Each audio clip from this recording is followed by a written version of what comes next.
may libreng clean bison. Lahat yan. Ito ba gawang Pinas to, no? Gawa na natin. Ay, hindi sir. Alam ko saan ginawa yan. Saan sir? Sa factory. Tama.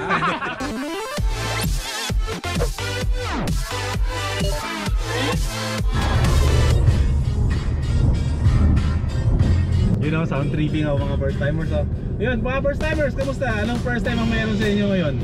Ha? Kung ako tatanungin nyo kung anong first time ko, anak ng toko, mga first timers, dapat happy tayo. First time natin magkaroon ng Honda, ano? Ay, Honda! Hindi pala tayo Honda Click. Yamaha Aerox tayo. May Yamaha Aerox tayo mga first timers. At ngayong araw, raw vlog muna tayo. Raw vlog. Wait lang. Okay, wait lang. Pag sinabi kasing raw vlog, mga first timers, raw, ibig sabihin untouched, di ba? Hindi pa nagagalaw or as is. Kung sa pagkain, kung bumili ka ng karne from palengke, that's raw. Pero pag hinaluan mo na siya ng something na kahit ano, hindi na siya raw. 'Di ba? Lalo na pag niluluto. Pagdating sa vlogging, pag sinabi na raw vlog, as is, wala kang gaanong ginagalaw. Kasi pag nilagyan mo yan ng scoring or music, nilagyan mo ng sound effects, considered as normal vlogging yan mga first timers. Sorry, ang dami kong sinasabi. Ang dami ko na sinasabi. Ayan mga first timers, sa NLEX ako. Papunta ako ngayon mga first timers sa SM North bago pumasok sa trabaho. Bibili muna tayo ng helmet. Dami-dami kong ganap sa buhay.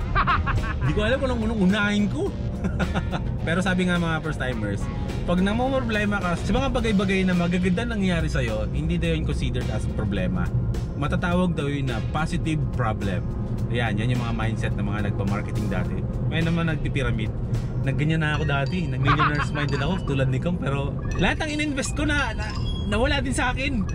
Tinakbo nung hinayupak na founder ng isang pyramiding na yan. Hindi ko pa sasabing nasi-stress ako kasi ang ganda ng mga nangyayari. Pero parang hindi mo alam kung gagawin mo, unahin mo. Ang ganda ng mga nangyayari, pero ako parang balisa ako kung paano ko ba gagawin isa-isa. So considered as positive problem yun. Positive problem ang tawag sa ganun mga first timers. Gusto ko pulol talaga ako. Korak lang ang gusto natin. Tapos nangarap tayo mag Honda Click. Tapos ngayon meron na tayong Yamaha Aerox mga first timers, no? Bukas babiyahe ako papuntang Quezon. Uuwi ko si Aerox natin from Atimonan, Quezon to Malolos. And then from Malolos diretso pa Clark. Rock and roll. Kumbira, sabi ng nanay ko, kaya mo ba yun? Siyempre, sabi ko, tiwala lang. Nikot ko nga yung Mindanao nung nakamotor Ano pa kaya yung isang diretso lang, di ba? Mga 230 kilometers lang naman yun mula Atimonan hanggang dito. So, kaya yan. Kaya ni Aerox yan.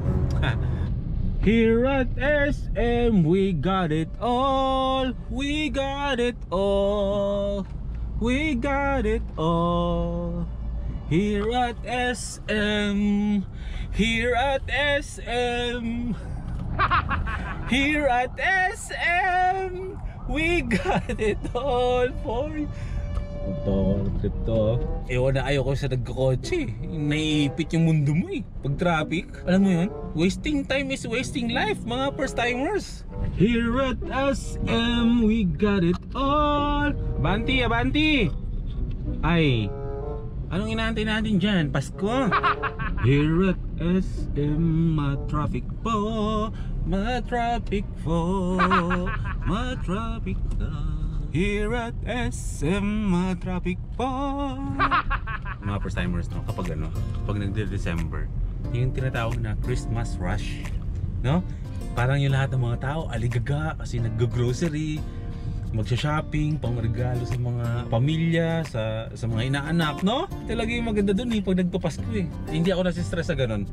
Kasi yung thought na lahat nagkakandara pa para i-celebrate yung Pasko, pinag-aandaan yung Pasko, di ba? Sarap sarap sa pakiramdam Kahit alam mo yung sobrang hirap sumakay pauwi, ay hindi pala, wag nakaka-stress yun. Yung congestion ng traffic, alam mo pag Christmas rush, no? Ibang klase. Pero ang sarap lang kasi parang lahat talaga, no? Parang papas ko na. Ilang buwan na lang, no? Mga first timers, no? 2 buwan kalahati. Hindi, 2 buwan na lang. Christmas na. Here at Parang ano tayo dito pang need for speed tong daanan dito eh.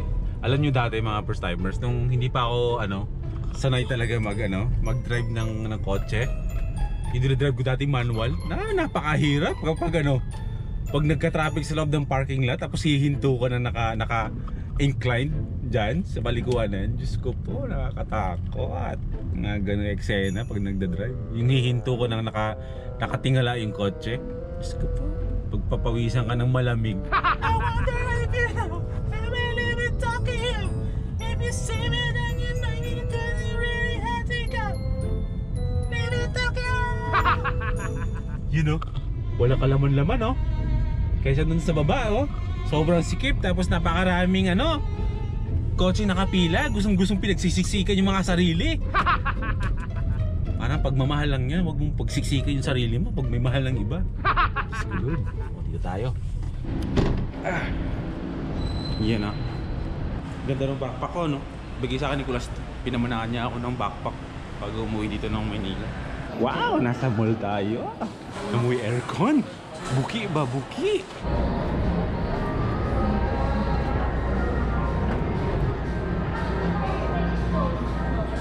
Dito tayo.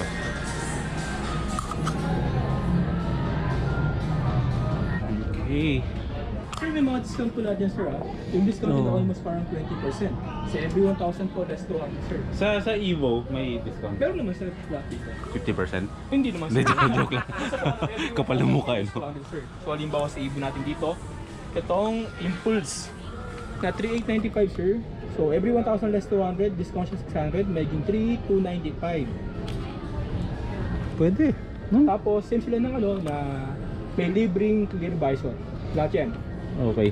Ito ba gawang Pinas to, gawa na sa atin? Ay, hindi, sir. Saan gawa to? China lang po ang Evo. Pero ang raw materials na talaga is through Germany. So, hindi po totoo sabi nila. Alam ko saan ginawa yan. Saan, sir? Sa factory. Tama. Joke lang. Totoo, sir. Ay, hindi. Ang kailangan ko yung naiangat, bro. Okay. So, yung modular po ba, sir? Tingin lang muna. Okay. So, modular ni Evo, sir. Modular. So, yun? Unang labas niyo yun. So, iba yung quality ni GSX 3000 kesa dun. Kasi si GSX 3000 po, yung pinaka-shell niya advanced thermoplastic. So, katumbas nun parang naka-NFR kayo. Grabe, hindi ko maintindihan. Basta kailangan ko lang ng matibay. Okay, sir. Sa modular naman, sir. Modular. ABS lang kasi yun. Tutuusin mo. Ito.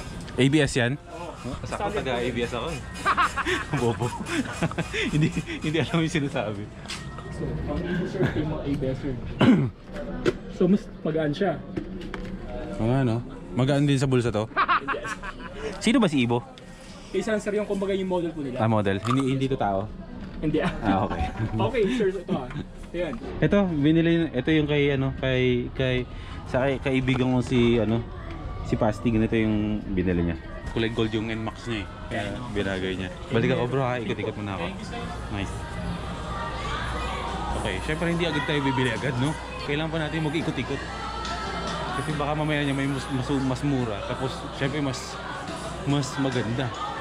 Titignan ko kung meron pa dito. Pasimple na tayo mag-vlog kasi baka sawain tayo. Gusto ko yung Evo na brand. Pero kasi yung mga nakalagay kasi doon, mga first timers, ang sobrang OA yung design. Minimalist lang ako pagdating sa design. Dapat plain or may konting guhit-guhit. Ganun lang yung mga trip ko. Okay dito. Sek. Dito ko nabili yung mga first timers yung ko dati. Yung helmet ko na green.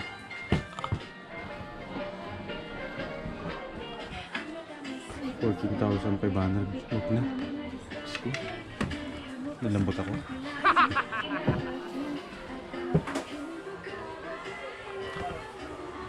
Bagong brand namin yung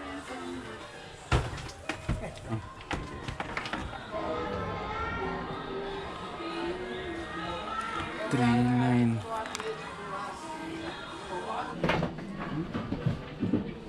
Nahihirapan akong pumili. Gusto. Gusto ka pa na to? Medium, yun na lang yung... Di bagay. Kasi ang kulay nga ni Korak, ni Aerox, kulay white blue. Dapat naglalaro din yung kulay dun. Mahirap kasi bagayan eh, no? Meron pa tayong isang option mga first timers. Punta tayo ng Trinoma. Tawid tayo dun. Kasi dun ako nakakita ng mga magaganda mga Evo na na helmets. Dito kasi yung Evo nila Sobrang ano eh, sobrang colorful. Punta ha. Moto. Dito na tayo sa Trinoma mga first timers.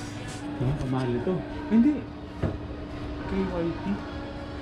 3.8. Naka-sale pa to? Less po ng 600 yan. May ibang kulay pa ba nito? Layo sa kulay ng motor natin. Ang ganda sana oh. Hindi ko pala. Modular pala kailangan natin.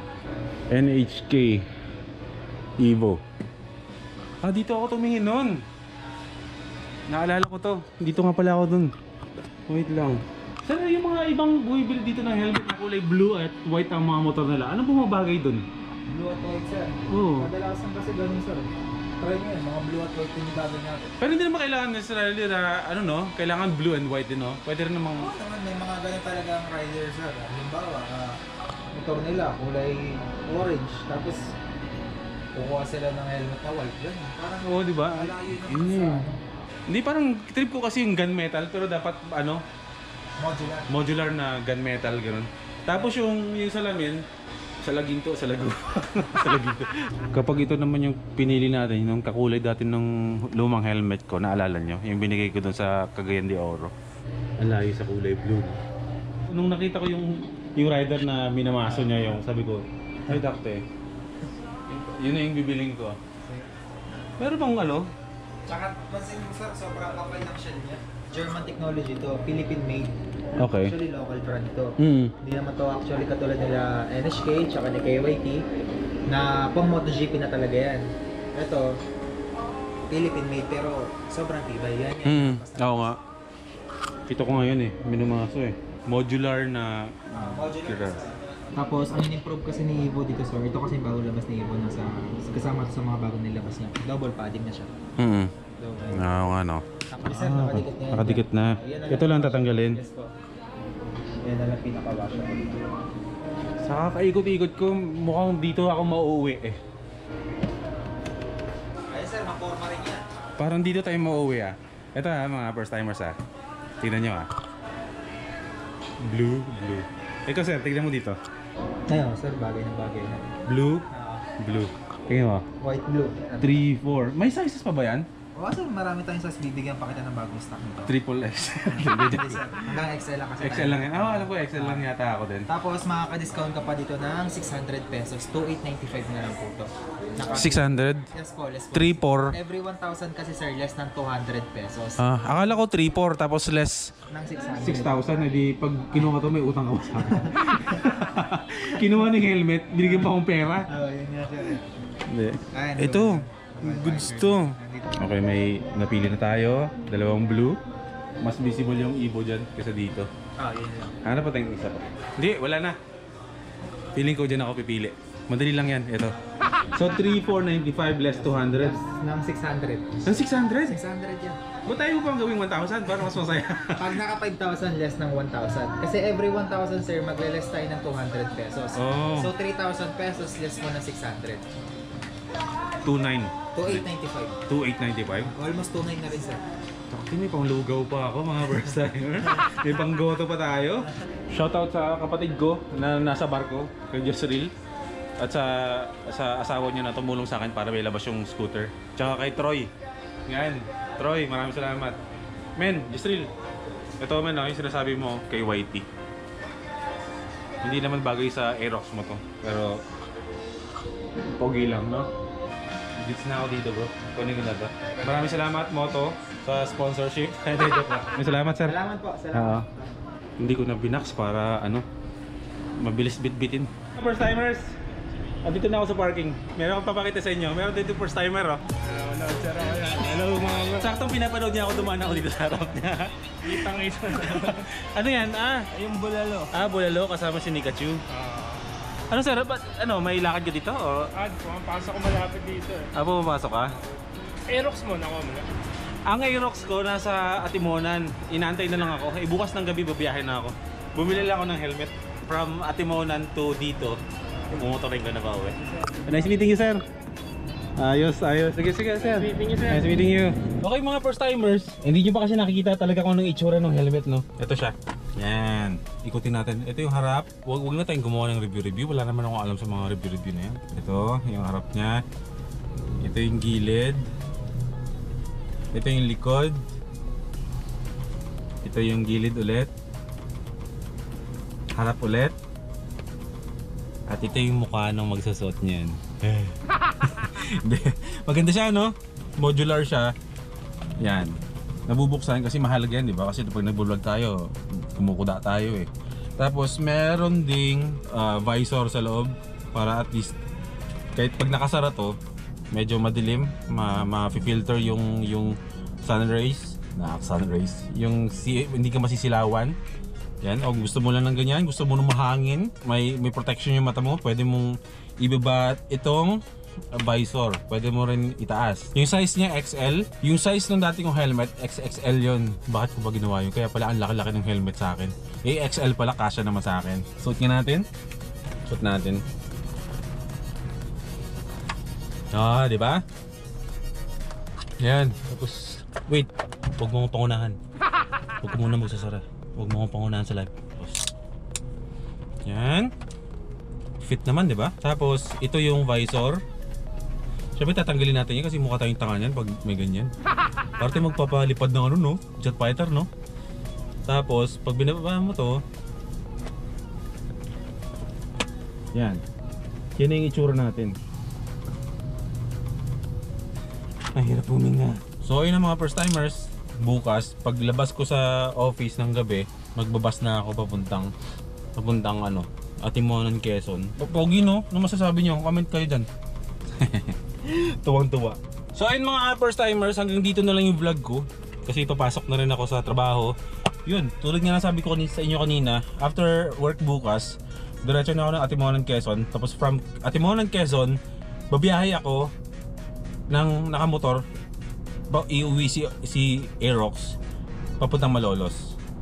And then from Malolos, papahinga lang and diretso na ako ng Clark na naka-Aerox din. Magkaroon lang kami ng meeting doon nila ni Kachu at ni JC. Hanap buhay, business, para ganun kailangan yan. Kaya ayun mga first timers, maraming salamat. Magkita-kita tayo ulit sa susunod na vlog. Hindi ko masasabing bukas kasi magbabiyahe ako, pero syempre i-vlog ko yun, di ba? At least hindi man ako daily sa ngayon lang ha. Sa ngayon. Sabi ko naman sa inyo, dadating ang panahon na tuloy-tuloy na to. Antayin nyo lang. Unti-unti lang hanggang sa maging ready tayo. So yung mga first timers, maraming salamat. Magandang araw sa inyong lahat. Sa lahat ng mga nanonood, Luzon, Visayas at Mindanao, magandang umaga, magandang tanghali at magandang gabi sa inyong lahat. Ingat kayo palagi at lagi nyo tatandaan, tulad nga ng lagi ng sinasabi ko, na ang buhay ay weather lang. Joke lang. Life is good mga first timers. Kahit anong problema ang dumating sa inyo, anong lungkot man ang tumira sa iyo, at kung ano mang hindi maganda ang nangyayari sa iyo, huwag kang mawawala ng pag-asa, magtiwala ka lang kasi tomorrow is another day. Okay? Tomorrow is another day. Kung anong nangyari sa iyo ngayon, bukas iba na yan. Kaya, yun, motto natin. Tomorrow is another day. See you mga first timers.